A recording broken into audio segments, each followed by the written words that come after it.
తగిన మా దేవా, మీకు స్తోత్రాలు నాయనా.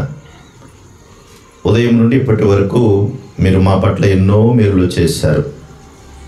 ఈ సంవత్సర కాలం అంతా మీ కాపుదలుంచి మీ ప్రియమైనటువంటి బిడ్డలుగా మమ్మల్ని మీరు ప్రేమించినందుకు స్తోత్రాలు. ఈ రాత్రి మీ ప్రియ బిడ్డలు తిమోతి గారిని, శాంతమణిని ప్రేమించి వారి గృహము ద్వారా ఏర్పాటు చేయబడిన ఈ క్రిస్మస్ కూడిక అంతటి కొరకు స్తోత్రాలు. ఇప్పటి వరకు పాటలు పాడడానికి, వాక్యపట్నం చదవడానికి, చిన్న బిడ్డలు నీ మాటలు చెప్పడానికి మీరు అవకాశం ఇచ్చారు. వందనాలు. ఈ వాడకట్టు ప్రజలను, ఈ ప్రాంత వాసులను, ప్రతి వారిని మీరు జ్ఞాపకం చేసుకోండి. అపవాది సంబంధమైన ప్రతి క్రియలను దూరపరచండి ప్రభువా. శ్రేష్టమైన, విలువైన, ప్రశస్తమైన, పరిశుద్ధమైన మీ యొక్క వాక్కుల కొరకు మేము సిద్ధపడుతున్నాం. మాతో మాట్లాడండి. క్రిస్మస్ యొక్క ప్రాముఖ్యతను గ్రహించగలిగే మంచి మనసు మాకందరికీ దయచేయండి ప్రభు. ఈ వీధిలో మరి ముందు వెనక ఉన్నటువంటి ప్రతి వారిని బలపరిచి వారి యొక్క హృదయ తలంపులలో మీ మాటలుంచి ప్రభు మీరే మహిమ, ఘనత, ప్రభావం పొందుకోమని కోరుతూ క్రీస్తు యేసు పరిశుద్ధ నామమున అడిగి వేడుకొనుచున్నాము తండ్రి, ఆమేన్. మంచిది. దేవుని యొక్క మహాకృప కనికరాన్ని బట్టి చదవనటువంటి లేఖన భాగాన్ని మనము జ్ఞాపకం చేసుకుందాం.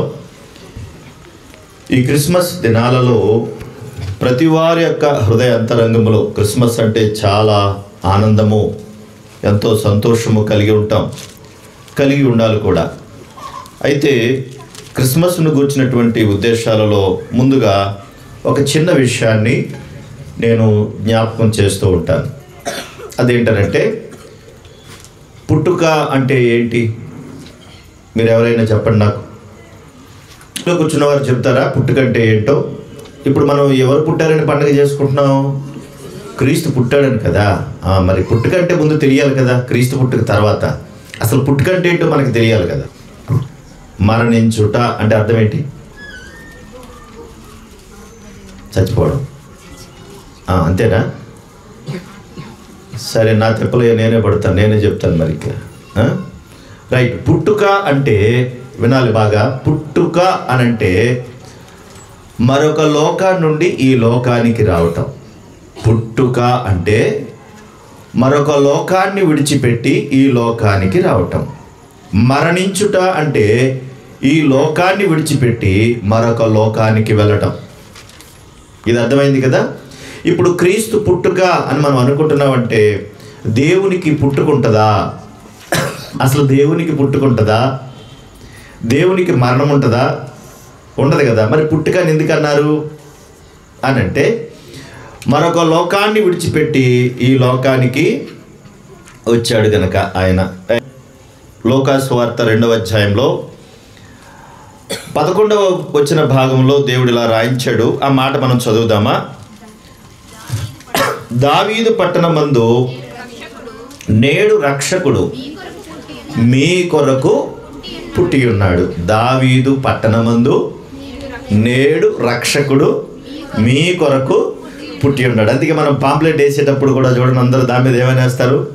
క్రీస్తు నేడు పుట్టెను, చెప్పండి, క్రీస్తు నేడు పుట్టెను హల్లెలూయా అని పాంప్లెట్ వేస్తారు. అది రైటే. కానీ క్రీస్తు నేడు పుట్టిన, నేడు అంటే ఎప్పుడు?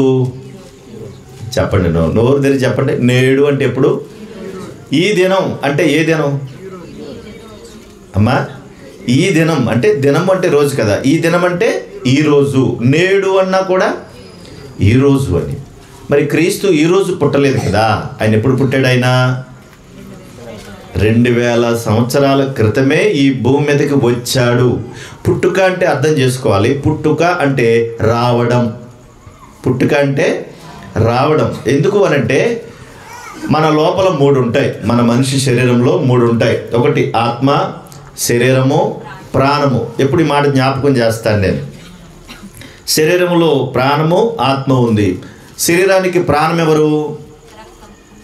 రక్తమే కదా. రక్తం పోతే ప్రాణం ఏమైపోద్ది?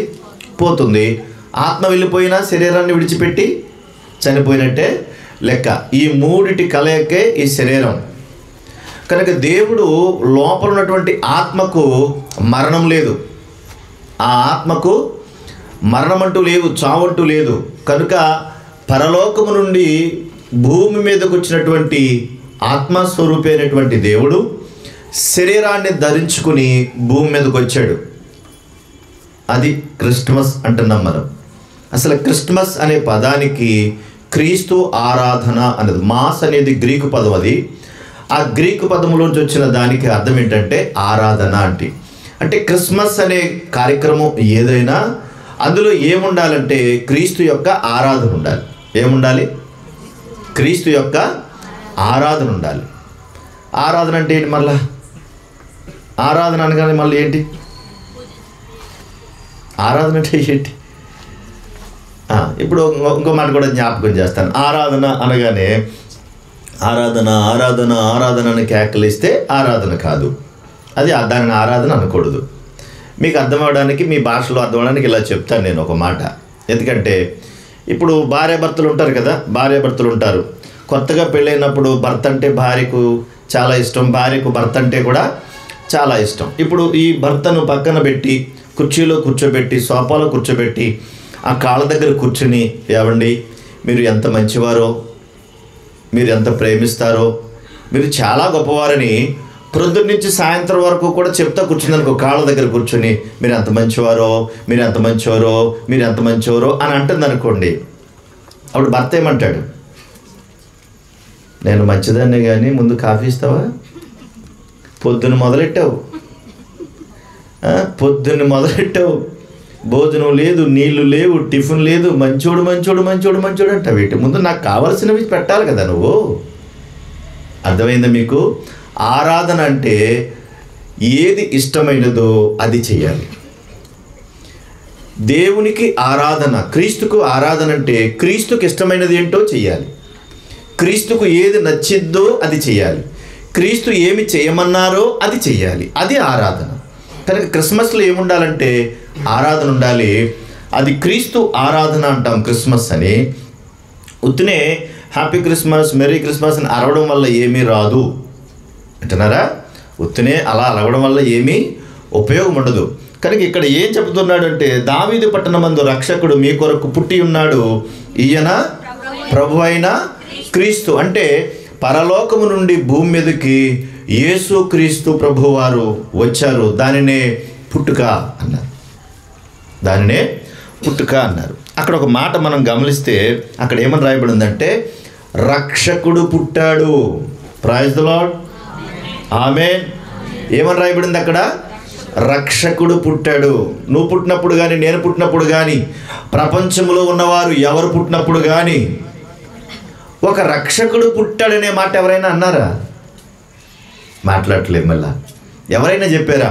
ఇదిగో ఈయన రక్షకుడు పుట్టాడండి, రక్షకుడు పుట్టాడండి, రక్షకుడు పుట్టాడండి అనే మాట ఎవరైనా అన్నారా? ఎవరికన్నా అన్నారా? ఎవరికైనా ఆపాదించారంటే ఎవరికీ ఆపాదించలేదు. భూమి మీద మహానుభావులైన వారు, గొప్పవారనబడిన వారు చాలామంది పుట్టారు. కానీ ఎవరికి రక్షకుడు పుట్టాడనే మాట మాత్రం ఎవరికీ ఆపాదించలేదు, ఎవరికీ చెప్పలేదు. ఆయన ఎవరంటే రక్షకుడు అన్నాడు. మరి ఒకవేళ మనం దేవుని అడిగి, నాయన ప్రభు అయిన యేసుక్రీస్తు అనేటువంటి రక్షకుడిని ఈ భూమి మీదకు నువ్వెందుకు పంపించావు? దేనికోసం పంపించావు? ఎవరి కోసం పంపించావు?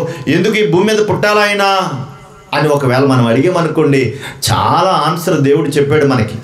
మనకు అర్థం కాక మనం ఆ విషయాల్లోనికి వెళ్ళాం. మనకు తెలిసిన క్రిస్మస్ పండుగ అంటే ఏంటి చెప్పండి?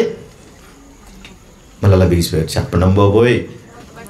కొత్త బట్టలు వేసుకోవాలంట. ముందు నేను పాత బట్టలే వేసుకున్నాను. మరి తర్వాత కొవ్వొత్తులు పెట్టుకోవాలి. మన దగ్గర కొవ్వొత్తులు పెట్టలేదు. ఇంకా కేకులు కటింగ్ చేయాలి. కేకే కనబట్టలేదు ఇక్కడ. ఇంకా మంచి మంచి వంటకాలు ఉండాలి. ఇంకా ఇంకేం చెప్పలేదు. క్రిస్మస్ ట్రీ ఉండాలి, స్టార్ ఉండాలి, తాత ఉండాలి. అది చెప్తలేదు, ఇందాక నేను చూస్తున్నాను. ఏ తాత? క్రిస్మస్ తాత ఉండాలి. మనకు తెలిసిన క్రిస్మస్ ఏంటంటే ఇదేనండి మనకు తెలిసిన క్రిస్మస్.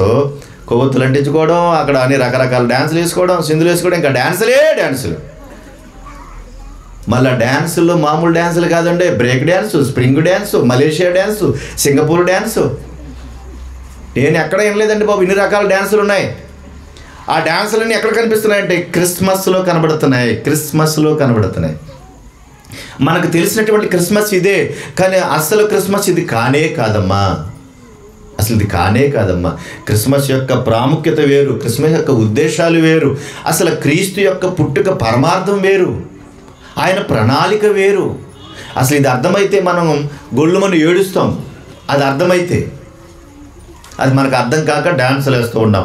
అసలు డ్యాన్సులో ఎన్ని రకాల డ్యాన్సులు ఉన్నాయో అవన్నీ కూడా మన దగ్గరే ఉన్నాయండి. నాకు తెలుసండి, ఒకప్పుడండి మంచి మంచి పాటలు ఉండేవండి. దేవా పాపిని నిన్నాశ్రయించాను, ఎంత బాగుందండి ఆ పాట. ఇప్పుడు ఆ పాటకి డీజే చేర్చారండి. దేవా టిచుకో టిచుకో టిచుకో టిచుకో అంటారు. పాపిని, పాతనే ఫీలింగ్ ఏదండి అడిగా, పాపిని నిన్నాశ్రయించా టిచుకో టిచుకో టిచుకో టిచుకో. అసలు ఆ పాట పెట్టినోడికి, ఆ పాట వేసేవాడికి జ్ఞానం ఉందండి. ఆ పాటకి వేసే స్టెప్కి, ఆ డీజే ప్రోగ్రామ్కి సంబంధం ఉందండి. అన్ని జనుల మధ్య ఎంత అవమానమో మీరు ఆలోచించండి ప్రియులారా, ఎంత అవమానం. దేవుణ్ణి మనమే సిగ్గుపరిచేలా చేస్తున్నాం, దేవుణ్ణి మనమే అవమానపరుస్తున్నాం. ఎంత బాధతో చెప్తున్నాను ఈ మాట. అసలు ఇలాంటివి చాలా ఉన్నాయి, ఒకటి కాదు. మీరు కావాలని నెట్లో కొట్టి చూడండి, అసలు డీజే అని కొట్టేటప్పటికి ఎన్ని వచ్చేస్తాయంటే దేవుని పాటలని కూని చేసి పాడు చేశారు. మనకు తెలిసిన క్రిస్మస్ అంటే అదే. పక్క వాళ్ళకి నిద్ర లేకుండా, ఎవరిని కూడా నిద్రపోకుండా తెల్లవార్లు హ్యాపీ క్రిస్మస్ హ్యాపీ క్రిస్మస్ అని పాడు చేస్తున్నారు. నిజంగా హ్యాపీ క్రిస్మస్ ఎక్కడుంటుందో చెప్తాను మీకు. అసలు నిజమైనటువంటి హ్యాపీ క్రిస్మస్ ఎంత బాగుంటుందో, ఎంత ఆనందంగా ఉంటుందో అది అర్థమైతే దేవుని యొక్క ప్రణాళిక మనకు తెలుస్తుంది. రక్షకుడు ఈ భూమి మీదకి వచ్చాడు అంటే ఉత్తినే దేవుడు పరలోకం నుండి ఈ భూమి మీదకి దేవుడు రావడమా? అసలు రావాల్సినంత అవసరం ఏంటి ఆయనకి? రక్షకుడిని భూమి మీద పంపడానికి ఎందుకు పంపించాడు దేవుడు? ఆ మాటలు మనం చూద్దాం. కొన్ని మాటలు మీకు జ్ఞాపకం చేస్తాను. చూడండి ఒకసారి. మత్తయి సువార్త 1వ అధ్యాయం 21వ వచన భాగం. మత్తయి సువార్త 1వ అధ్యాయం 21వ వచన భాగం. ఆమె ఒక కుమారుని కనును, మరిని గురించి చెప్తున్నాడు. ఆమె ఒక కుమారుని కనును, తన ప్రజలను అంటే దేవుని యొక్క ప్రజలు మనందరం, తన ప్రజలను వారి పాపముల నుండి ఆయనే రక్షించును అన్నాడు. ఎలాగంటండి? ఎందుకు రక్షకుడు వచ్చాడు భూమి మీద కంటే? తన ప్రజలను వారి పాపముల నుండి ఆయనే రక్షించును. ఇంకెవరు రక్షించలేరంటే ఎవరు రక్షించలేరు. కారణం ఏంటి అని అంటే అందరూ పాపులే గనక.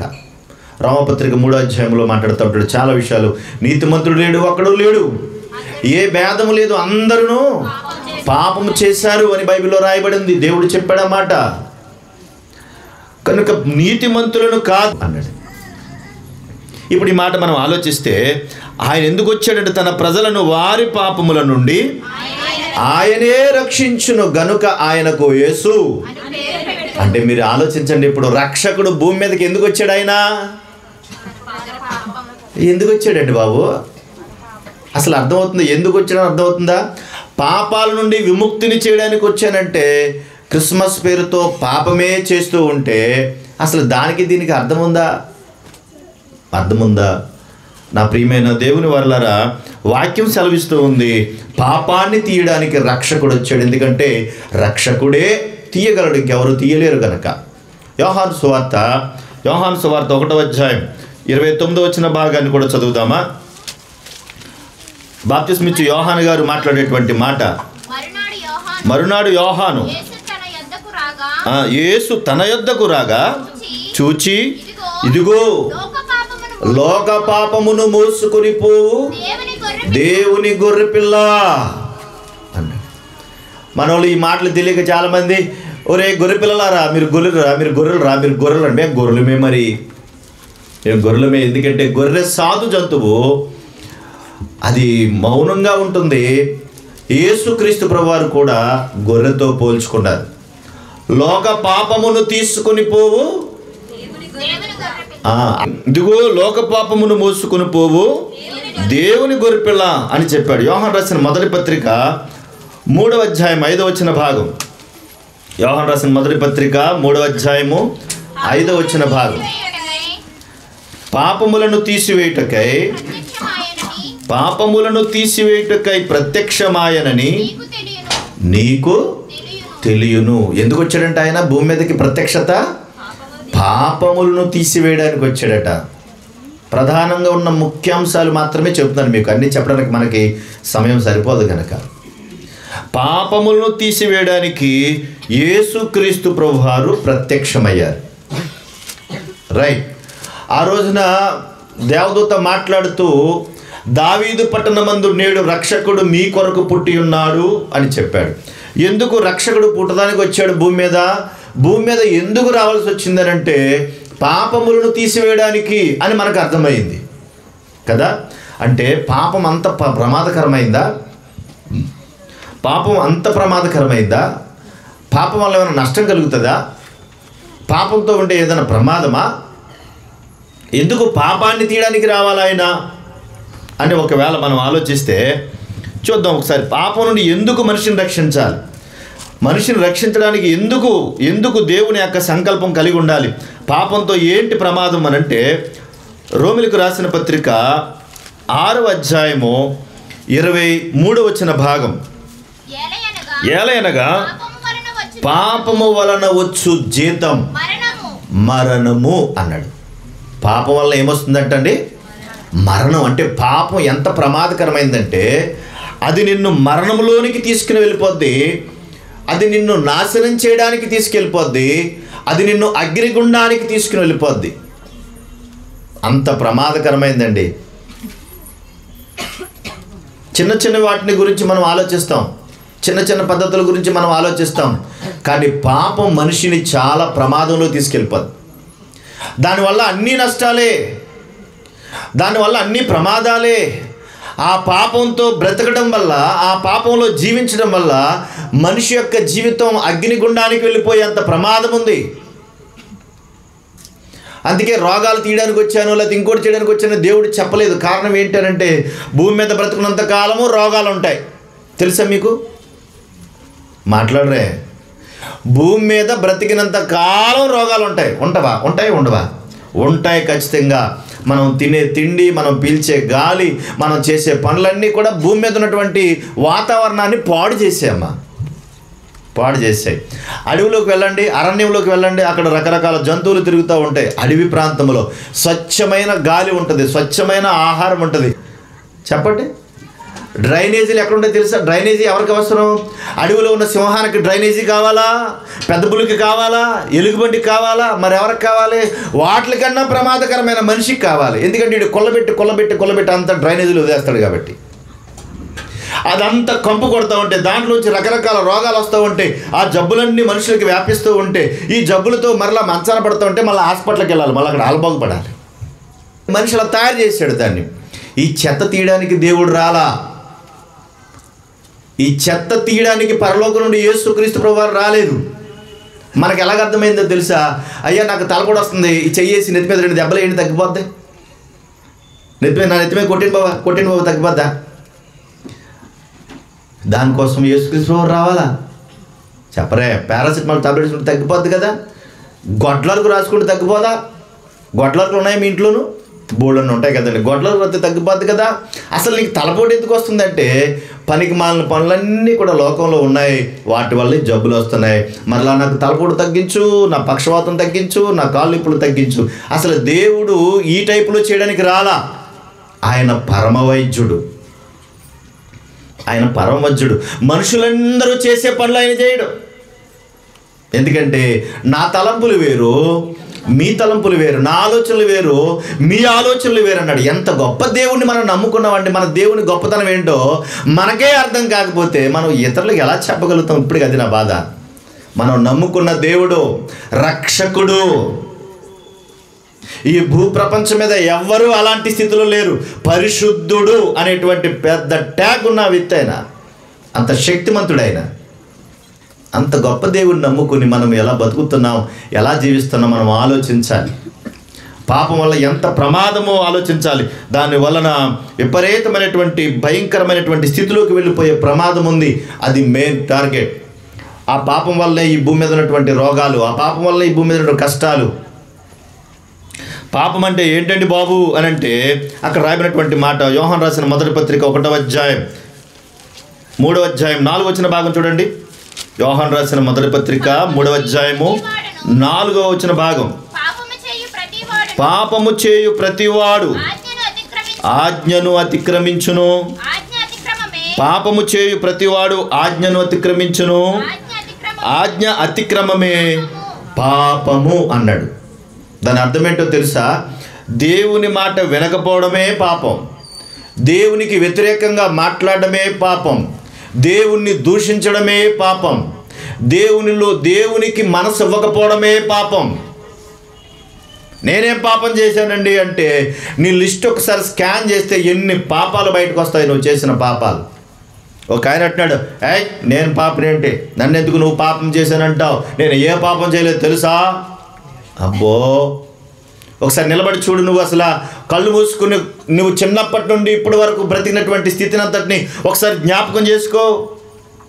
ఎన్ని కాపురాలు కూల్చావో, ఎంతమందిని బాధ పెట్టావో, ఎంతమందిని కష్టపెట్టావో, అసలు నీ జీవితంలో నువ్వు చేయకుండా పనులు ఎన్ని చేసావో ఒక లిస్టే వస్తుంది. ఆ లిస్ట్ అంతా పుస్తకాలు రాసినా తరగదండి బాబు, అంత ఉంటుంది. కనుక దేవుడు అంటున్నాడు ఆజ్ఞ అతిక్రమమే పాపము అన్నాడు. అంతేకాదు రోమిలకు రాసిన పత్రిక 1వ అధ్యాయం 21వ వచన భాగాన్ని ఒకసారి చూద్దామా అమ్మా. మరియు వారు దేవునిని ఎరిగియు ఆయనను దేవునిగా మహిమపరచలేదు అంటాడు. వారు దేవునిని ఎరిగియు దేవునిని ఏం చేశారంట? దేవునిగా మహిమపరచలేదంటండి. అంటే దేవుడు అనేవాడు ఉన్నాడని తెలిసినా కూడా, దేవుడు చూస్తున్నాడని తెలుసు కూడా దేవుని మహిమను దొంగిలించి బ్రతుకుతున్నారు. అది పాపం. మరి ఈ పాపం నుండి ఎవరు విముక్తి కలిగిస్తారు మనకి? అందుకే యేసుక్రీస్తు ప్రభువారు అన్నారు కదా, గుడ్డివాడికి దారి చూపగలడా? ఏమన్నాడండి ఆయన? గుడ్డివాడు మరొక గుడ్డివానికి దారి చూపగలడా? ఆ గుడ్డివానికి దారి చూపించాలంటే కళ్ళున్నవాడు చూపించగలడు కదా. ఇద్దరూ కలిసి అలాగే ఉంటే ఇద్దరు కలిసి ఏమవుతారన్నాడు ప్రభు? గుట్టలో పడతారు కదా అన్నాడు. ఒక పాపాత్ముడు మరొక పాపాన్ని తీయగలడా? తీయగల శక్తి ఉందా అంటే ఏమీ లేదంటాడు. చిన్న ఉదాహరణ మీకు చెప్తాను. ఒరే బాబు, నాన్న తండ్రి రోజు తాగుతాడు. మీకు అర్థమవడానికి చెప్తున్నాను అంతే తల్లి. రోజు తాగుతాడు, రోజు తాగివాడు అక్కడ కూర్చున్నాడు. ఒక రోజు నా కొడుకు వచ్చి అన్నాడు, ఒరే నాన్న నువ్వు ఏడు తాగుతున్నావురా అంటే, నేను ఫలానా తాగుతున్నాను రా అన్నాడు. వెరీ గుడ్, అయితే నాకు కూడా పోయి అన్నాడు. ఎదురుకుండా కూర్చున్నాడు. నాన్న అంటున్నాడు, అరే నువ్వు తాగకూడదురా అన్నాడు. మరి నువ్వు ఎందుకు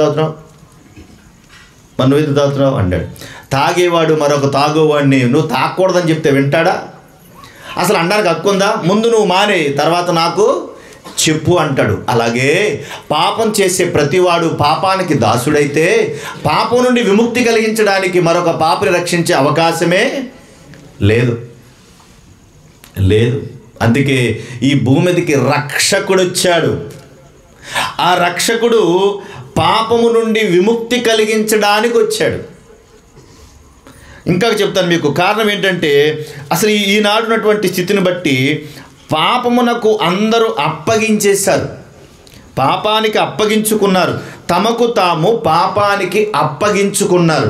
ఎలాగో చూద్దాం చూడండి ఒకసారి. రోమిలకు రాసిన పత్రిక 6వ అధ్యాయం 6వ అధ్యాయము 12వ వచన భాగంలో పరిశుద్ధ గ్రంథములో దేవుడు ఇలా రాయించాడు. కాబట్టి శరీర దురాశలకు లోబడినట్లుగా చావునకు లోనైన మీ శరీరములను పాపమును ఏలనీయకుడు. దాని అర్థం ఏంటో తెలుసా?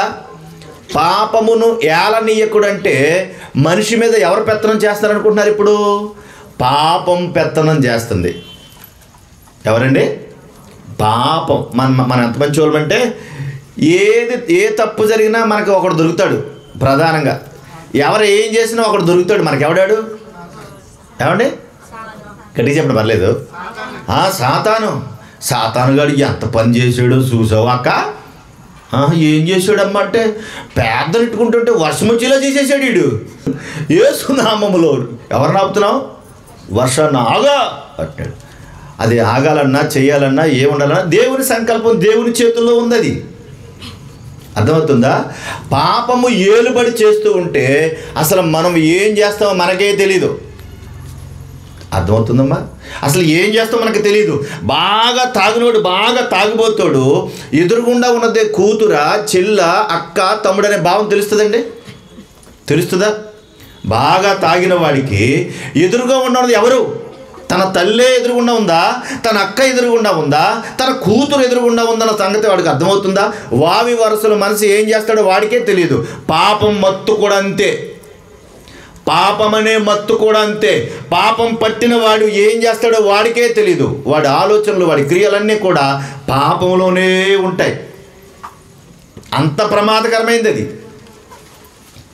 దాన్ని తీయడానికి ఈ భూ ప్రపంచం మీదకి ఎవరికీ లేదండి, ఎవరికీ లేదు, ఎవరికి లేదు. ఎందుకంటే అందరూ అదే స్థితిలో కలిగి ఉన్నాం. ప్రభు అంటాడు, పాపానికి మూల పురుషుడు, పాపము చేయించేవాడు వాడే, దుష్టుడైన అపవాదే. దుష్టుడైన అపవాది వచ్చి ఏదేదో చేస్తారు. మనం అనుకోద్దాం ఎప్పుడు కూడా. మీ బీరువాల్లో బంగారు నగలు ఉంటాయి, డబ్బులు ఉంటాయి అంటే బాగా డబ్బులు ఉంటాయి కదండి, బ్యాంక్ బ్యాలెన్స్లు దాస్తారు కదండి, బ్యాంకులో పెట్టుకుంటారు కదండి. ఇంటికాడ ఉంటే దొంగలు దుబ్బేస్తున్నారని రతన్ రాజు గారు అంతేనండి. బ్యాంకుల్లో ఖాతాలు తెరుచుకుని అక్కడ డబ్బులు దాచుకుని అక్కడ పెట్టుకున్నారు కదండి. ఇప్పుడు సాతాను గారు జాగ్రత్తగా గమనించి రతన్ రాజు గారు బ్యాంకులో ఎంత వేసారో ఏంటో చూసి జాగ్రత్తగా వెళ్ళి ఆ బ్యాంకులో ఉన్న ఖాతాలో ఉన్న బంగారం డబ్బులు పట్టుకుపోతాడా? మీకు అర్థమవుతుందమ్మా? సాతాను గారికి బంగారం కావాలా, ఆ డబ్బు కావాలా? మరి ఎవరు కావాలి వాడికి అంటే మనమేనండి, మనమే కావాలి. యేసుక్రీస్తు ప్రభువారు ఎప్పుడో చెప్పారు, ఈ మాటలన్నీ రాయించారు. మనకు తెలియంది ఏంటంటే అయ్యో బంగారం పోయింది, డబ్బు, మరి డబ్బు బంగారం ఇవన్నీ వాడికి అవసరం లేదు. అసలు వాటి గురించి వాళ్ళు పట్టించుకోడు. వాడికి కావాల్సింది ఎవరో తెలుసా? మనమే. ఎందుకంటే మనల్ని పట్టి పీడించి పాపములో మగ్గి చచ్చేలాగా చేయడానికి వాడు కంకణం కట్టుకున్నాడు. అందుకే ప్రతి వారి హృదయ అంతరంగం అగాధం. ఆ అగాధములో పాప కోపం కడిగి ఉంది. అందులో అది భయంకరంగా ఉంది. అది మనిషి మీద పెత్తనం చేస్తుంది అన్నాడు, ఏలుబడి చేస్తుంది అంటున్నాడు. పాపం ఏలుబడి చేస్తే అసలు ఎంత భయంకరంగా ఉంటారో తెలుసా తల్లి? ఎంత భయంకరంగా ఉంటారో. వారి మాటలు బాగో, వారి చూపులు బాగో, వారి పనులు బాగో, చాలా భయంకరంగా ఉంటారు. అక్కడ అన్నాడు కదా, చూడండి ఒకసారి. మరియు మీ అవయములను దుర్నీతి సాధనములుగా పాపమునకు అప్పగింపకుడి అన్నాడు. చూసారా? దుర్నీతి సాధనాలుగా పాపమునకు అప్పగించొద్దు అన్నాడండి. పాపానికి అప్పగిస్తే అంత ప్రమాదం అంటే అవును. అంతే. కొన్ని మాటలు మీకు జ్ఞాపకం చేస్తాను. పాపానికి అప్పగించున్నటువంటి మనుషులు ఎలా ఉంటారో కొన్ని సంగతులు మచ్చుకు జ్ఞాపకం చేస్తాను పరిశుద్ధ గ్రంథం నుండి. గలతీ పత్రిక 1వ అధ్యాయము 13వ వచన భాగాన్ని ఒకసారి చూడండి. గలతీ పత్రిక 1వ అధ్యాయం 13వ వచన భాగం. అపోస్తులైన పౌలు అనే వ్యక్తి గురించి మనకు తెలుసు. ఆయన సౌలుగా ఉన్నప్పుడు తన జీవితం ఏంటో చెప్తున్నాడు. చూడండి. పూర్వమందు యోధా మతస్థుడనై ఉన్నప్పుడు నేను దేవుని సంఘమును అపరిమితముగా హింసించి నాశనము చేయుచు నా పితరుల పారంపర్యాచారమందు విశేష ఆసక్తి గలవాడనై నా స్వజాతీయులలో నా సమాన వయస్కులైన అనేకుల కంటే యూదుల మతములో ఆధిక్యతను తిని అన్నాడు. అపొస్తలుడైన పౌలుగా పిలబడుతున్నటువంటి ఆయన ఒకప్పుడు సౌలుగా ఉన్నప్పుడు పూర్వమందు అని అంటున్నాడు.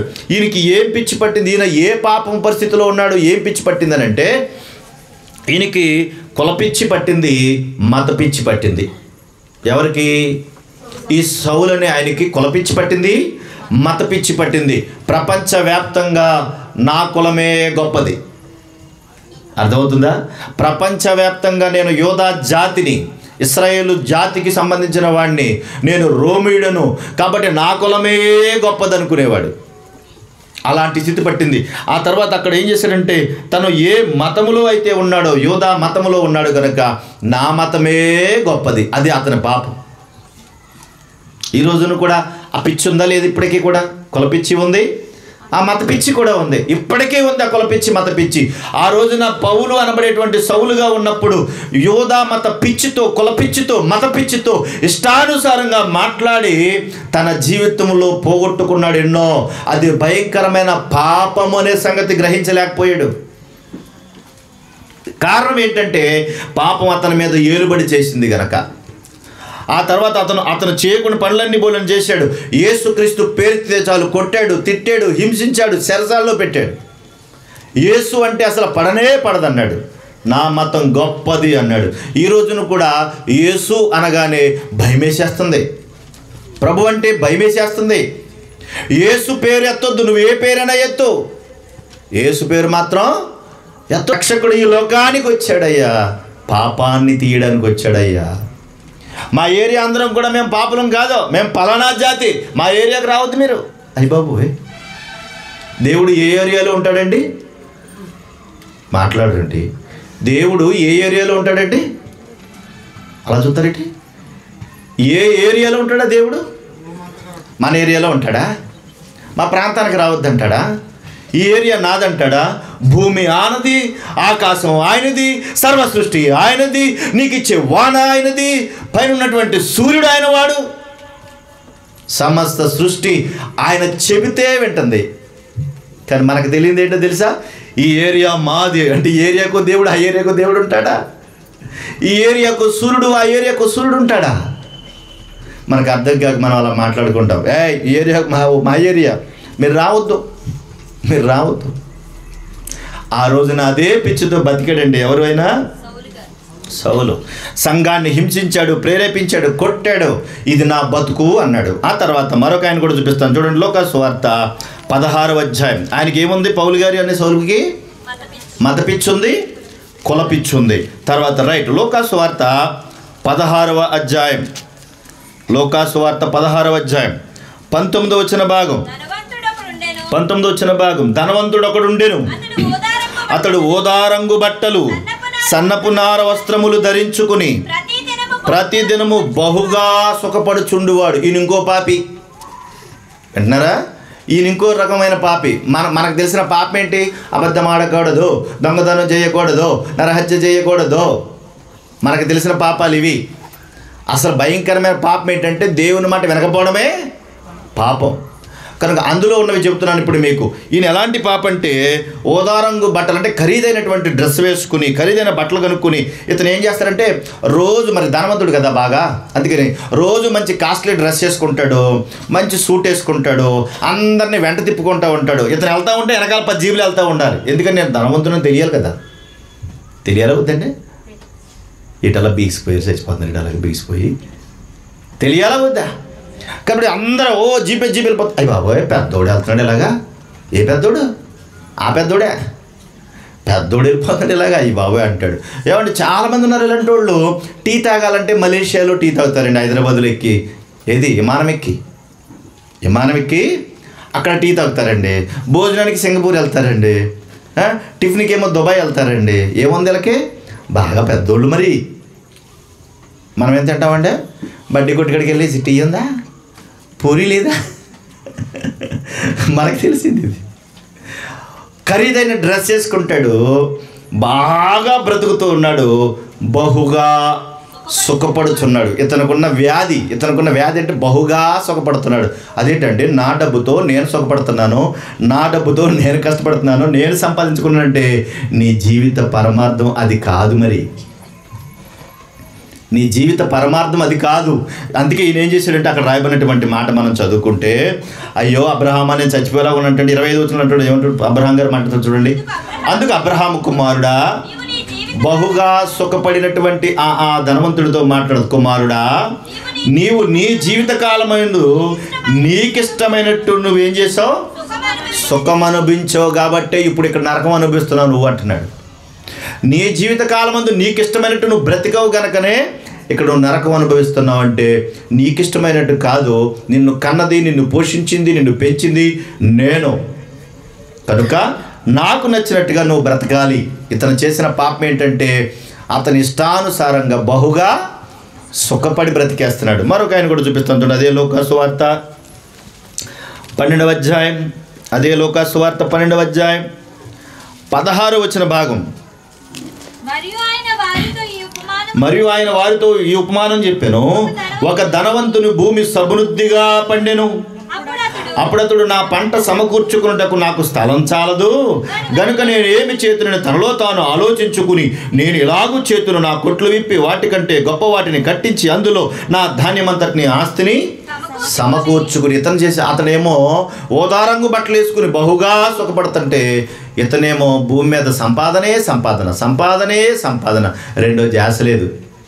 చాలామంది ధనవంతులు అనబడే వారిలో కూడా ఎక్కువ మంది కుటుంబాన్ని అసలు పట్టించుకోరు. వాళ్ళు నీకేం కావాలి చెప్పు అంటారు. నీకు మేడ కావాలా, ఒక మేడ కట్టేస్తాను. బంగారపు వడ్డానం ఉండడానికి కట్టాలా, ఎన్ని కట్టుకుంటావు పెట్టుకో. మెడ నిండా బంగారం కావాలా, వేసుకో. మంచి కారు కావాలా, తీసుకో. నీకు ఏది కంటే తీసుకో. ఏమంటే జీవితం అంటే అదేనా? మాట్లాడరే. జీవితం అంటే అదేనా? ఏసీ కారులో తిరగడం, ఖరీదైన బట్టలు వేసుకోవడం, ఇదే బతుక? కానీ ఏ రోజు భార్య దగ్గర కూర్చుని కనీసం నువ్వు ఎలాగున్నావు అని అడగడు. నువ్వు ఎలాగున్నావు అని అడగడు. దానికి నీకేంటి, నువ్వు మహారాణివి అంటాడు. మహారాణి లోపల హృదయంలో ఆలోచిస్తే చచ్చిన స్థితిలో బతుకుతూ ఉంటుంది. అంటే లోపల ఏం లేదని తెలుసా? ప్రేమానురాగాలు చచ్చిపోయినటువంటి స్థితి ఉంటుంది. అంతా లోకమే లోకమే లోకమే కనపడదు, కానీ హృదయంలో మాత్రం అంత వేదనే కనిపిస్తూ ఉంటుంది. ఈ ధనవంతుని యొక్క ఉద్దేశం ఏంటంటే బాగా సంపాదించుకోవాలి అని. మరి దేవుడు ఏమన్నాడు? నీ ధనం ఎక్కడ ఉండునో నీ మనసు అక్కడే ఉంటుంది అన్నాడు కదండి. అన్నాడా లేదా? కనుక ఇదేంటి అనంటే, ఇతని యొక్క వ్యాధి ఏంటనంటే బాగా సంపాదించాలి. ఇది మనకు పాపంగా అనిపిస్తుంది అసలు అని మాట్లాడలే. చూసారు, మౌనం అయిపోయారు. అసలు ఇది మనకు పాపంగా అనిపిస్తుందా? అసలు ఈ విషయాన్ని మనం పట్టించుకోం. కానీ దేవుడు అన్నాడు, అలాగా నాయనా, అవునా, బాగా కష్టపడాలి, బాగా సంపాదించుకోవాలి, బాగా సమకూర్చుకోవాలా. ఈ కొట్లు చాలపోతే ఇంకా కొట్లు కొనేస్తావా? ఎకరాలు ఆల్రెడీ 10 ఎకరాలు ఉంది, కానీ ఇంకో 10 ఎకరాలు కొనేస్తాడు. ఆల్రెడీ 10 ఇళ్ళు ఉన్నాయి, ఇంకా 10 ఇళ్ళు కొనేస్తా ఉంటాడంటే ఇదే జీవితం అనుకుని బ్రతుకుతున్నావు కదా నాయనా అని దేవుడు అంటున్నాడు. అక్కడ చూడండి, నా ప్రాణముతో ప్రాణమా, అనేక సంవత్సరములకు సరిపడగా విస్తారమైన ఆస్తి నీకు సమకూర్చబడి ఉన్నది. నువ్వేం చేయాలి? ఇప్పుడు సుఖించుము, తినుము, త్రాగుము, సంతోషించుము. ఇతర వ్యాధి అది, ఇతరుకున్న వ్యాధి అది. బాగా సంపాదించాను, కొన్ని తరాలకు సరిపడిగా ఉంది. నువ్వు తినాలి, తాగాలి, బాగా సుఖించాలి, సంతోషించాలి. ఇది నువ్వు చేయాల్సిన పని. అంటే అక్కడి నుంచి మాట వినపడుతుంది చూడండి. అయితే దేవుడు, వెర్రివాడా, ఈ రాత్రి నీ ప్రాణం అడుగుచున్నారు, నువ్వు సంపాదించినది ఎవరికిస్తావు అన్నాడు. అదేంటి మరలా? ముందు ధనవంతుడేమో నీకిష్టమైనట్టు బ్రతికావు, అది నీకున్న వ్యాధి. ఇక్కడేమో కూర్చుకోవాలంటూ బతికేస్తావు. ఈ రాత్రి నీ ప్రాణం అడుగుతున్నారు, ఎవరికిస్తావు? ఎంత గొప్పోళ్ళైనా చచ్చిపోవాలా వద్దా? మరణించాలా వద్దా? అమ్మా, ఎలాంటి వాళ్ళైనా మరణించాలా వద్దా? పోనీ మరణిస్తావా? మనకి ఏమైనా బంగారపు కడియంతో మనల్ని సమాధిలో పెడతారా అండి? ఏమండి, బంగారపు కడియంలో సమాధానం పెడతారా? సమాధిలో పెడతారా? మరి ఏం పెడతారండి? మా అమ్మకి ఈ పట్టు చీర అంటే ఎంత ఇష్టమో అని ఆ పట్టు చీర జాగ్రత్తగా చుట్టేసి పెట్టేస్తారు. ఆ తర్వాత ఈ దిండి మీదే పాపం తల అంచుకునేది మా అమ్మ అని ఆ తలదింటికి వచ్చి తల కింద పెడతారు. అంతేనా అండి? ముక్కు పుడక అంతలా ముక్కు పుడక ఉందనుకోండి, ఏం చేస్తారు? ఉంచుతారా? వెంటనే లాగేరా? మాట్లాడరే. మెడలో మంచి గొలుసు ఉందనుకోండి, నెక్లెసు, అమ్మా నెక్లెసు, అయ్యో నెక్లెస్ అనుకుని జాగ్రత్త తీసారు. దాన్ని తీసారా? అంటే మరి ఏమి ఉంచుతారమ్మా అంటే ఏమీ ఉంచరు. నువ్వేమీ పట్టుకెళ్ళే అవకాశమే లేదు. మనం ఏంటో ప్రాబ్లం, అమ్మా నాకేమీ లేదు, అయ్యో నన్ను ఎవరో చూడలేదు, మధ్యతరగతి కుటుంబం, నన్ను ఎవరో పట్టించుకోలేదు, బాధపడే అవకాశమే లేదమ్మా. మీరే ధన్యులు. ఏమీ అవకాశం లేదు. దేవుని చిత్తానుసారంగా ఉన్నంతలో స్తోత్రం అనుకుంటూ బతికేయాలంతే. ఏమీ ఉంచరు. అసలు మరణిస్తామన్న సంగతే గుర్తు రావటం లేదు. చూసాడా, మనిషికి మరణిస్తామన్న సంగతే గుర్తు రావటం లేదు. సమాధికి వెళ్ళిన తర్వాత ఏది ఉంచరు. ఒక ఆమె ఈజీగా తీసుకోవచ్చు. మీకు అర్థమైందా? చచ్చిపోతే మనిషి దగ్గర ఏది ఉంచరు. ఈయన సంపాదన అందుకుంటూ బ్రతికాడు. ఈ రాత్రి నీ ప్రాణాన్ని అడుగుతున్నారు, మరి నువ్వు సంపాదించింది ఎవరికిస్తావు అంటున్నాడు. భయంకరమైన పాపంతో బ్రతుకుతున్న మనుషులు చూసారు ఎలా ఉన్నారు. మనకేమనిపిస్తుంది అంటే ఇదేం కాదు అనుకుంటాం. కారణం ఏంటంటే దుర్నీతి సాధనాలుగా అపవాది చేసుకున్నాడు. నువ్వు ఈ పిచ్చిలో ఉండరా అన్నాడు, ఆయన ఆ పిచ్చిలో ఉన్నాడు. నువ్వు ఈ పిచ్చిలో ఉండన్నాడు, ఆయన ఆ పిచ్చిలో ఉన్నాడు. ఒక్కొక్కరికి ఒక్కొక్క పిచ్చి నేర్పించాడు. పిచ్చి పడి తిరుగుతున్నాం అంతే మనందరం. అర్థమవుతుందా? అసలు మనకు తెలియకుండా నా పిచ్చిలో పెట్టాడు మనల్ని. చాలామంది చదువులు పిచ్చి ఉంది చాలామందికి. బాగా చదివి ఏం చేస్తావమ్మా? ఏం చేస్తావు చెప్పమ్మా? ఒక చిన్న మాట జ్ఞాపకం చేస్తాను. ఉద్యోగం వచ్చినటువంటి తల్లిదండ్రులు, ఇప్పుడు సర్వేలో చెప్పిన మాటలు అవి. ఉద్యోగం వచ్చినటువంటి తల్లిదండ్రులు కూతురులైనా కొడుకులైనా వాళ్ళకి తొందరగా పెళ్ళిళ్ళు చేయట్లేదంటండి వీళ్ళు. కారణం ఏంటో తెలుసా? కూతురికి ఉద్యోగం వచ్చింది, పెళ్లి చేసామనుకోండి, మరి ఉద్యోగం చేసే కూతురు మరి డబ్బు సంపాదిస్తుంది కదా. మరి కూతురు పెళ్లి చేసి వెళ్ళిపోతే మరి డబ్బు వస్తుందా? మనకి రాదు కదా. ఎందుకమ్మా పెళ్ళి ఇప్పుడు నీకు? వద్దమ్మా, నువ్వు ఉండిపోమ్మా. అలాగా తల్లిదండ్రులే పెళ్ళిళ్ళు చేయనివ్వట్లేదంటండి చాలామందికి. ఆ ఉద్యోగంతో వచ్చే డబ్బులన్నీ పోతాయని. అంటే ఆశపడి ఇష్టానుసారంగా ఒక్కొక్కరిని ఒక్కొక్క పిచ్చిలో పెట్టాడు దేవుడు. క్షమించండి, అపవాది. ఈ పిచ్చిలో పెట్టినటువంటి వారందరినీ కూడా బయటకు తీసుకుని రావాలంటే మనుషులు ఎవ్వరూ తీసుకురాలేరు. ఎవ్వరూ ఆ మనుషులు కాపాడడానికి అవకాశమే లేదు. అందుకనే రక్షకుడు మీ కొరకు పుట్టి ఉన్నాడు. అందుకు కావాలి రక్షకుడు. వాడు పట్టుకెళ్ళిపోయేది ఏంటంటే మన ఇంట్లో ఉన్న నగలో డబ్బు మాత్రం కాదు, మన లోపల హృదయాన్ని పట్టుకెళ్ళిపోయాడు వాడు. హృదయంలో ఒకవేళ దేవుని మాట పడితే ఆ మాటను పట్టుకెళ్ళిపోవడానికి వచ్చాడు వాడు. వాడు వాక్యపు దొంగ, వాడు హృదయ దొంగ.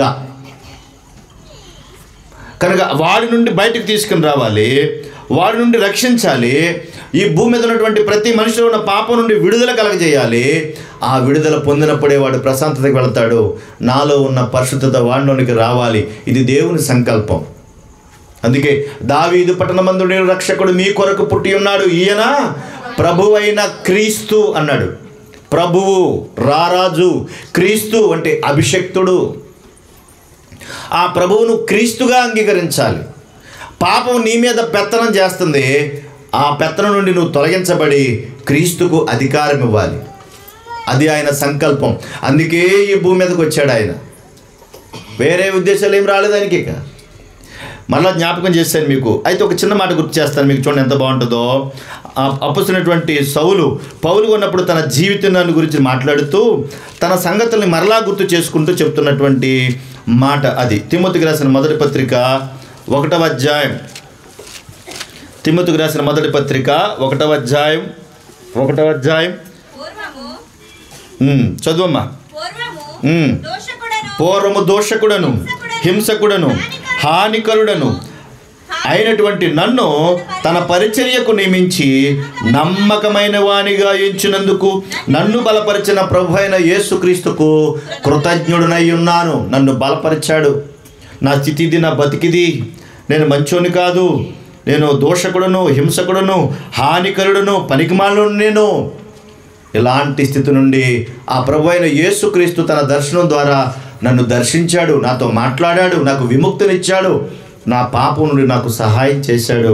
తెలియక చేసి తిని గనుక కనికరించబడ్డాను. నేను తెలియక చేశాను, అందుకే నాకు దేవుడు కనికరం చూపించాడు. ఈ రక్షకుడైన యేసుక్రీస్తు వారు ఎవరంటే పాపులను రక్షించుటకు క్రీస్తు యేసు లోకమునకు వచ్చెను అని రాయబడింది. చూడండి అక్కడ. ఎందుకు వచ్చాడంటే ఆయన పాపములను తీసివేయడానికి వచ్చాడటండి రక్షకుడు. పాపములో తీసివేసినటువంటి యేసుక్రీస్తును చూసి మరలా పాపంలో బ్రతుకుతూ ఉంటే దాన్ని ఏమనాలి? పరిశుద్ధత ఉన్నట్ట. అక్కడ ఆయన మాట్లాడుతూ అంటాడు చూడండి. ఆయన 16వ వచనంలో, ఆయనను నిత్య జీవము నిమిత్తము తనను విశ్వసింపబో వారికి నేను మాదిరిగా ఉండులాగున యేసుక్రీస్తు తన పూర్వమైన దీర్ఘశాంతమును ఆ ప్రధాన పాపినైనా నాయందు కనుపరుచున్నట్లు నేను ప్రధాన పాపిని. అది నాకు అర్థమైంది. యేసుక్రీస్తు ప్రభు నన్ను దర్శించగానే నేను పాపిని అని నాకు తెలిసింది. ఇప్పుడు విశేషం ఏంటో తెలుసా? ఈ సౌలు అనేటువంటి పౌలులోకి యేసుక్రీస్తు యొక్క ప్రేమ ప్రవేశించింది. అతని హృదయంలో ఉన్న పాపం పోయింది. నేను ప్రధాన పాపిని అనే గ్రహింపు వచ్చింది. మరి నీకు ఆ గ్రహింపు ఉందా? ఆ గ్రహింపులోనికి నువ్వు వచ్చావా? అయితే నీలో క్రీస్తు లేడు. ఆ గ్రహింపులోనికి నువ్వు రాగలిగితేనే నిజమైనటువంటి క్రిస్మస్ ఉంటుంది. పండగ రాగానే పిండి వంటలు చేసుకునో, కొత్త బట్టలు వేసుకునో, ఏవేవో చేసుకుని హడావుడి చేసి పక్కవారికి నిద్ర లేకుండా పెద్ద పెద్ద డీజే బాక్సులు పెట్టి అల్లరి చేస్తూ గోల చేస్తూ అర్ధరాత్రి వరకు కూడా తాగి తండనలాడితే అది క్రిస్మస్ కాదు. అది దేవునికి అవమానం. మన ద్వారా దేవునికి మహిమ రావాలి. మన ద్వారా దేవునికి మహిమ రావాలి. అది దేవుడు కోరుకుంటాడు. అది నిజమైనటువంటి క్రిస్మస్ ఆనందం. అది అపొస్తలుడైన పౌలు సంపాదించుకున్నాడు. నేను ప్రధాన పాపిని, కానీ యేసుక్రీస్తు నన్ను రక్షించాడు. ఏది నీ సాక్ష్యం? ఏది చెప్పు? నీ సాక్ష్యం ఏది? ఏమని సాక్ష్యం చెప్తున్నావు? ఏమని అరుస్తున్నావు? ఏమని కేకలేస్తున్నావు? ఎవరి మనసులన్నీ పాడు చేస్తున్నావు? అసలు నీ వల్ల నా వల్ల దేవునికి అవమానం రాకూడదు. అయ్యి బాబు వీళ్ళేంటండి బాబు అంటారు. మరి వాళ్ళు చేస్తున్నారు కదా అంటే అది వాళ్ళు తెలిసి చేసేదో తెలియక చేసిందో. మనం ప్రభును రక్షకుడుగా అంగీకరించిన దైవ జనాంగం. మనం నమ్ముకున్న దేవుడు పరిశుద్ధుడు. అలాంటి దేవుణ్ణి నమ్ముకుని మనం అన్ని జనుల మధ్యలో బ్రతికినప్పుడు వారికి మాదిరిగా ఉండాలి. పౌలు అంటున్నాడు, నేను మాదిరిగా ఉండాలని నా పాపం నుండి నా దేవుడు నాకు విముక్తి కలిగించాడు, రక్షించాడు. మనం ఒకప్పుడు పాపులము, తెలియక బ్రతికిన వారం, దేవుణ్ణి అవమానపరిచిన వారం, కానీ దేవుడు మనం రక్షించాడు. నా పాపం నుండి సహాయం చేశాడు. చూడండి ఒకసారి ఎఫెసీ పత్రిక 2వ అధ్యాయం 1వ వచన భాగం. ఎఫెసీ పత్రిక 2:1 వచన భాగం. మీ అపరాధముల చేత, మీ పాపముల చేత చచ్చిన స్థితి అంటండి. మంది చచ్చిన స్థితి. పాపములు అపరాధములు పోయిన వారు చచ్చిన వారు అన్నాడు దేవుడు. మీరు చచ్చిపోయారయ్యా అన్నాడు. అదేంటి ప్రభు అంటే, అవును, పాపం చేసేవాడు చచ్చిన స్థితిలోకి వెళ్ళిపోతాడు నాయనా. అందుకే పాపం నుండి తీసివేయాలి, పాపం నుండి విముక్తి కావాలి. అది భూప్రపంచం మీద ఎవరూ చేయలేరు.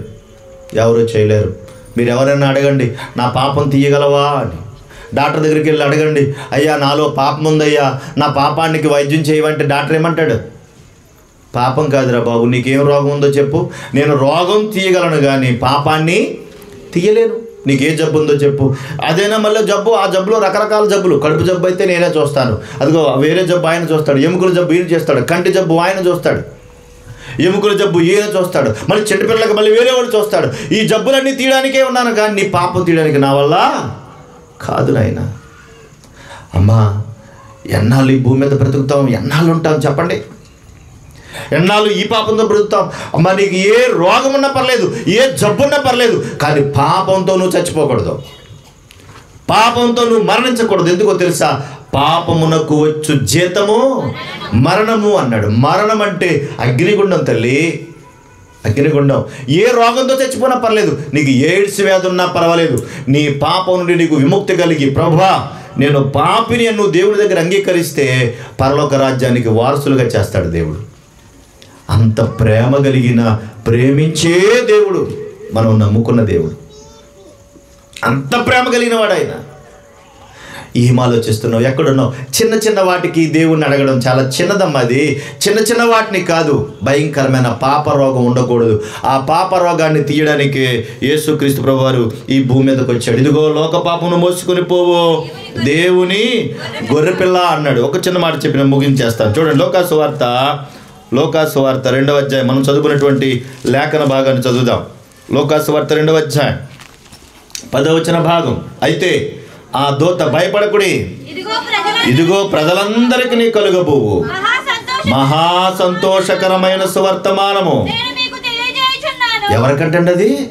ప్రజలందరికీ కలగబోవు. ప్రజలందరికా కొందరికా? అందరికీ ప్రజలందరికీ కలుగబోవు సువర్తమానం. ఇది కొందరికి కాదు, అందరికీ. ఆ తర్వాత దావీదు పట్టణమందు నేడు రక్షకుడు మీ కొరకు పుట్టి ఉన్నాడు. రక్షకుడు మీ కొరకు పుట్టి ఉన్నాడు, ప్రజలందరికీ పుట్టి ఉన్నాడు. ఆ తర్వాత 13, వెంటనే పరలోక సైన్య సమూహం ఆ దూతతో కూడా ఉండి సర్వోన్నతమైన స్థలములలో దేవునికి మహిమ, ఆయనకిష్టులైన మనుషులకు భూమి మీద సమాధానము, షాలోం అంటున్నాడు. సమాధానం అంటే దేవునితో ఉన్న బంధాన్ని తెంపుకుని బ్రతుకుతున్న వారికి క్రీస్తు దేవునితో సమాధానాన్ని కలిగిస్తూ మధ్యవర్తిగా నడిపిస్తున్నాడండి. అదే రక్షకుడు. అదేనండి రక్షకుడు. నువ్వు నమ్ముకున్న రక్షకుడు ఏ రక్షకుడు? మరి నువ్వు ఎవరు నమ్ముకున్నావు? లోకంలో ఉన్నటువంటి వారందరినీ నమ్ముకుంటే నీకు రక్షణ లేదు. రక్షణ లేనటువంటి పరిస్థితుల్లో నువ్వు బ్రతికితే ఏమాత్రం ఉపయోగం లేదు. చూడండి ఒకసారి అపొస్తలుల కార్యములు 4వ అధ్యాయం 11, 12 వచ్చిన భాగాలు. అపొస్తలుల కార్యములు 4:11, 12. ఇల్లు కట్టువారైన మీరు తృణీకరించిన రాయి ఆయనే, ఆ రాయి మూలకు తలరాయి. మూలరాయి లేకపోతే ఏది నిలబడదు. ఆయనే ఆ మూలకు తలరాయి ఆయను. మరి ఎవరి వలన రక్షణ కలగదు? ఈ నామమునే మనము రక్షణ పొందవలెను గాని ఆకాశము క్రింద మనుషులలో ఇయ్యబడిన ఏ నామమున రక్షణ పొందలేము. నా ప్రియ సహోదరి సహోదరుడా, నీకు రక్షకుడు ఉన్నాడా? నీ మనసులో రక్షకునికి చోటు ఉందా? చాలామందిని గమనిస్తూ ఉంటాం. గమనించినప్పుడు అన్ని పనులు చేస్తారండి వాళ్ళు. అన్ని పనులు చేస్తారు. క్రిస్మస్ కానీ కాదు, ఇంకో పని కాదు, ఏ పనైనా జెండాలు కట్టరా అంటే కట్టేస్తారు, టెంట్లు వేయాలంటే వేసేస్తారు, బాక్సులు పెట్టమంటే పెట్టేస్తారు, అన్ని పనులు చేసేస్తారు. కానీ వారి హృదయం మాత్రం క్రీస్తుకు దూరంగా ఉంటుంది. దాన్ని క్రీస్తు అంగీకరిస్తాడా? ఎంత బాధపడతాడో కదా ఆయన పనులు కొని చేస్తున్నావు మంచిది, కానీ దానికి ప్రాముఖ్యమైనది నీ మనస్సు. నీ హృదయాన్ని దేవునికి ఇవ్వాలి. పాపం వలన వచ్చి జీతము మరణం అయితే, అక్కడ రాయబడిన మాట అది కూడా చదవండి. పాపం వలన వచ్చి జీతము మరణం అయితే 6:23 రోమా, మరణము అయితే దేవుని కృపావరము మన ప్రభువైన ఈ క్రీస్తు యేసునందు నిత్య జీవము అన్నాడు. చూసారా? పాపం నిన్ను మరణంలోనికి తీసుకెళ్తే యేసుక్రీస్తు నిన్ను నిత్య జీవానికి తీసుకుని వెళ్తున్నాడు. అదే క్రిస్మస్ అంటే. క్రీస్తు లేని క్రిస్మస్సే కాదమ్మా, కాదు. క్రీస్తు ఉండాలి అందులో. ఇంట్లో పెళ్లి జరుగుతుంది, పెళ్లి కొడుకు లేడు, అందరూ వచ్చారు. అందరూ ఎవరి కోసం ఎదురు చూస్తారు?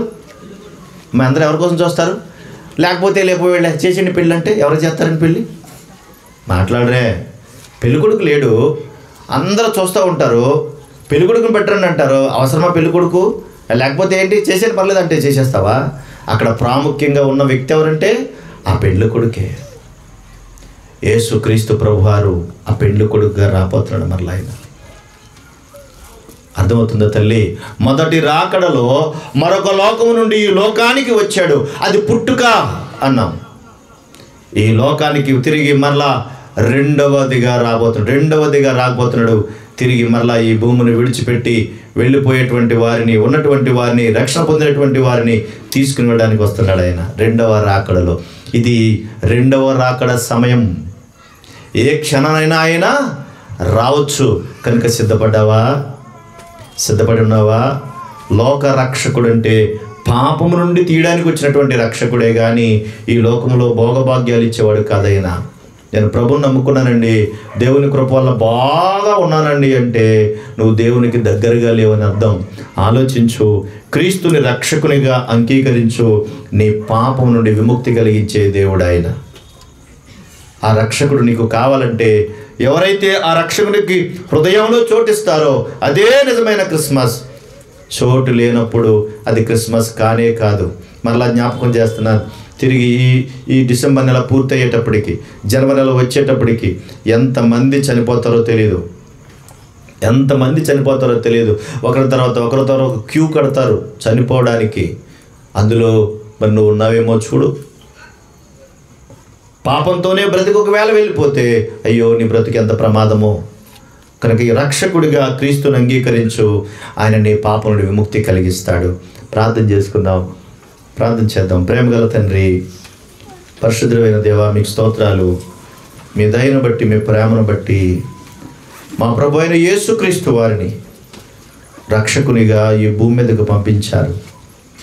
కారణం ప్రతి వారి పాపం నుండి విముక్తి కలిగించడానికి, పాపం నుండి విడుదల కలిగించడానికి, ప్రాణమే అర్పించడానికి మా ప్రభువు మాకు మాదిరిగా ఉండి ఈ లోకంలో ఉన్నటువంటి పాపము నుండి విడుదల కలిగించడానికి ప్రభువా రక్షకుడిగా ఈ భూమి మీదకి పంపించారు. స్తోత్రాలు దేవా. మాకు రక్షణ భాగ్యం ఇచ్చారు. నీ మహిమ కొరకు పంచుతూ వచ్చారు. స్తోత్రాలు. ఈ రాత్రి మీ ప్రియమైన బిడ్డల ద్వారా ఏర్పాటు చేయబడిన ఈ క్రిస్మస్ కూడిక ద్వారా మాతో మాట్లాడినందుకు స్తోత్రములు నాయన. ప్రతి వారి హృదయం అంతరంగం అగాధమైతే, పాపకోపమైతే ఆ హృదయంలో నీ మాటలు ఉంచండి తండ్రి. ఈ రాత్రి ప్రభువా, ఇదిగో నేను పాపంతో బాధపడుతున్నాను ప్రభువా, నాకు సహాయం చేయి నాయనా అని ఎవరైతే హృదయాన్ని మీకు అర్పిస్తూ ఉన్నారో తండ్రి, వారి హృదయం నుండి వారికి విడుదల దయచేయండి. వారి పాప రోగం నుండి వారికి విడుదల దయచేయండి. దైవికమైన చక్కటి ఆలోచనలతో, తలంపులతో, నూతనమైనటువంటి హృదయముతో, నూతనమైనటువంటి ఉద్దేశాలతో నూతన సంవత్సరములో మిమ్మల్ని స్తుతించి ఆరాధించగలిగే అనుభవాలు ఇవ్వండి. ఈ వాడకట్టు ప్రజలను, మా ప్రియమైనటువంటి సోదరిమణులను ప్రభా, నీ పనిలో ఉన్నటువంటి దైవ సేవకులను బట్టి స్తోత్రములు. వారిని, వారి కుటుంబాలను భద్రముగా కాచి కాపాడండి తండ్రి. నీ పనిలో విస్తారముగా పనిచేస్తూ ఉండగా ప్రతి వారిని దర్శించున్నాయన, పాపను విడుదల దయచేయి తండ్రి. ఎందరైతే ఈ మాటలు విన్నారు తండ్రి, వారి హృదయాలలో క్రీస్తును నింపుకున్నట్లుగా ప్రభువా, సౌలు పౌలుగా మారి నేను ప్రధాన పాపిని అని గుర్తించి తండ్రి కనికరింపబడి రక్షణ పొందినట్లుగా ప్రభువా, అనేకులు ప్రభువా రక్షణ పొందగలిగేటట్టుగా మీ సహాయమును అందించండి. ఇక్కడ వచ్చిన ప్రతి వారిని బట్టి స్తోత్రములు. ప్రతి వారి హృదయములను దీవించండి. ప్రతి వారితో మాట్లాడండి. ఏ మాట వ్యర్థము కాకుండా హృదయంలో ఫలింపచేయమని కోరుతూ, మీరు మా పట్ల, నా పట్ల చేసిన సమస్తమైన మేలన్నిటి కొరకు స్తుతులు చెల్లిస్తూ, మహిమ, ఘనత, ప్రభావములు మీకే ఆరోపిస్తూ, క్రీస్తు యేసు పరిశుద్ధమైన నామములో అడిగి వేడుకొనుచున్నాము తండ్రి. ఆమేన్. ఆమేన్. అందరికీ వందనాలు.